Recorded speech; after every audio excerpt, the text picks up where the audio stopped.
What's going on? We back, Goodfellas Sports TV. We grinding, early morning grind, I guess you would call it, man. I'm checking out the Nuggets and the Portland Trailblazer game. Ready for FanDuel to wind down. Need Damian Lillard to turn up to win my private boy. But what's going on, Goodfellas Sports TV? Family, make sure you subscribe that. Make sure you hit that subscribe button, hit the bell icon button. Won't miss another video from your boy. You feel me? And we're gonna talk about the purses for the Deontay Wilder Tyson Fury card, all right?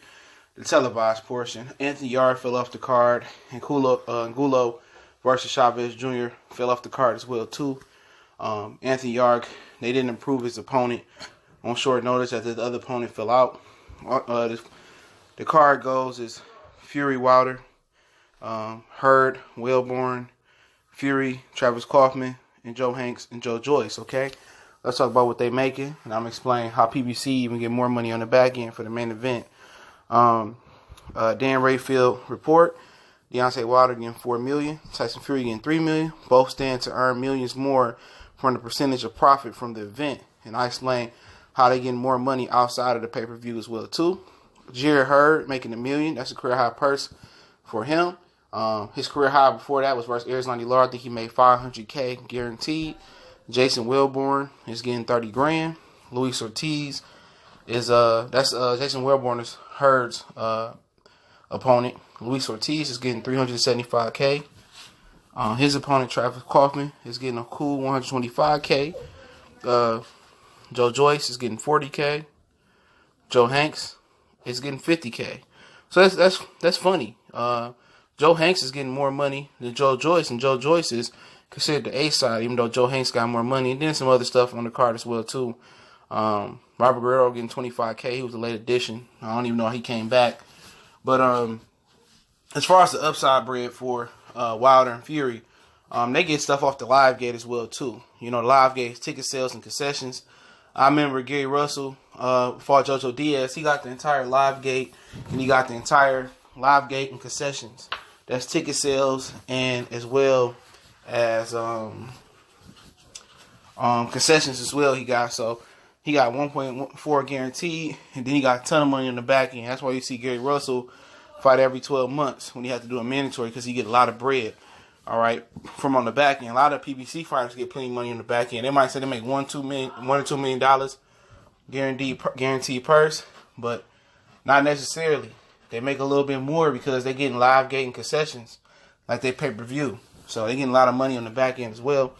And plus Fury and Josh was going to get pay-per-view, probably a movie theater cut as well too. It's going to be in a movie theater.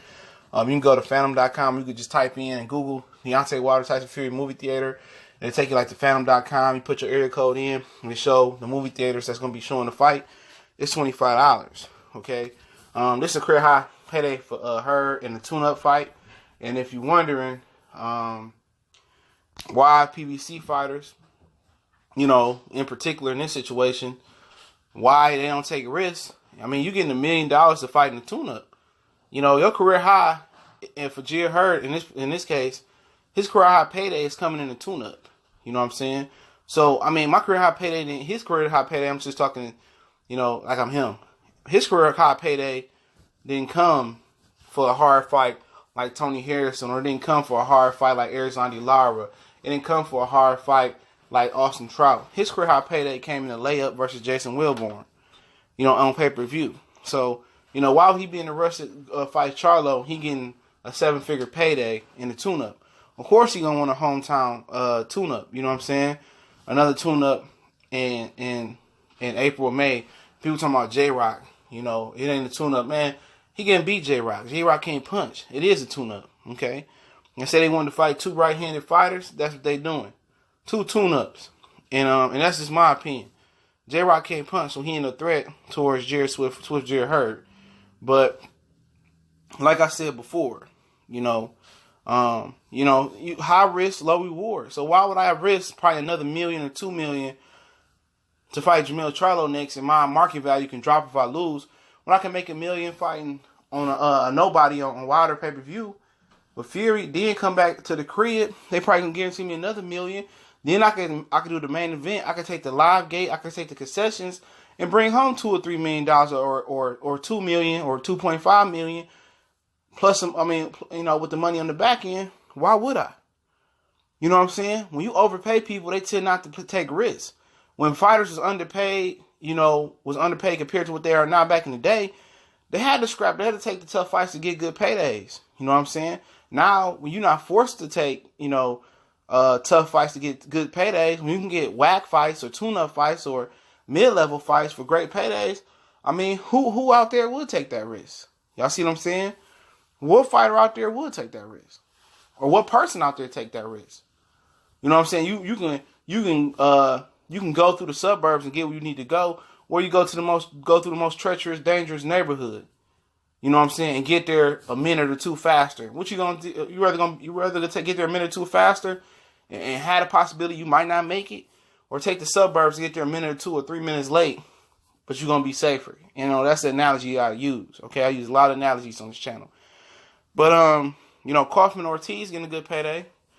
Travis Kaufman, I think he deserved this payday. He fighting another PED abuser, okay? And Luis Ortiz, 2-time offender, got cleared the second time, but he got popped versus Latif Coyote. Travis Kaufman's supposed to fight Antonio Tarver sometime this year. Guess what happened? Antonio Tarver got popped for Pez once again, like the 30,000th time. And Travis Kaufman lost the payday, so, this is last hurrah. If he don't beat Luis Ortiz, I believe he bowing out. Just like another Pennsylvania guy, Kermit Cintron, bowed out. But he get a nice payday. Al Heyman blessed him on the way out with $125K payday. Luis Ortiz, for being ducked, and some people look at this as a layup. Getting $375K, that's not a bad payday. You know what? And you getting the notoriety of fighting on a good pay-per-view card with Fury and Wilder. Both getting money. Both getting money. In my Kevin Hart voice. So I ain't mad at it, man. Part of me want to pull for Travis Kaufman because he is right. Luis Ortiz is a two-time PED offender in my book. I don't care if they cleared him or not, because Wilder said he was flushing that shit out of the system when they was originally supposed to fight, last year around this time, November 4th or whatever it was. And I want to pull for Travis Kaufman, to be honest. Because he's right. It ain't Luis Ortiz's fault that he keep popping dirty for Pez and keep getting the pass. It's boxing fault, because boxing keep giving everybody a pass. Look at Antonio Margarito. He kept getting, padded gloves. He had padded gloves, or loaded gloves, loaded hand wraps. You know what I'm saying? And he's still getting sanctioned to fight. He should be in jail for attempted murder. But that's boxing. Boxing is like the Wild Wild West. It don't have no laws. If I can't fight in Nevada, I'm going to go fight in New York. I can't fight in New York, I'm going to go fight in Georgia. I'm going to fight in Cali. I'm going to go fight in Texas. Somebody going to sanction me. I got to go to the UK. They're going to sanction me there. So, at the end of the day, if boxing don't get no borders or get no restrictions, you're going to keep seeing guys get slaps on the wrist. You dig? And then you got Joe Hanks and Joe Joyce. Joe Hanks making 10 more K than Joe Joyce. Joe Joyce getting a royal treatment over here in America. He getting a royal treatment. And I don't mean that nicely. I can't believe Joe Joyce is making 10K less than the B-side, but Joe Hanks do got more notoriety in the United States, I would guess. Joe Hanks do got more work put in.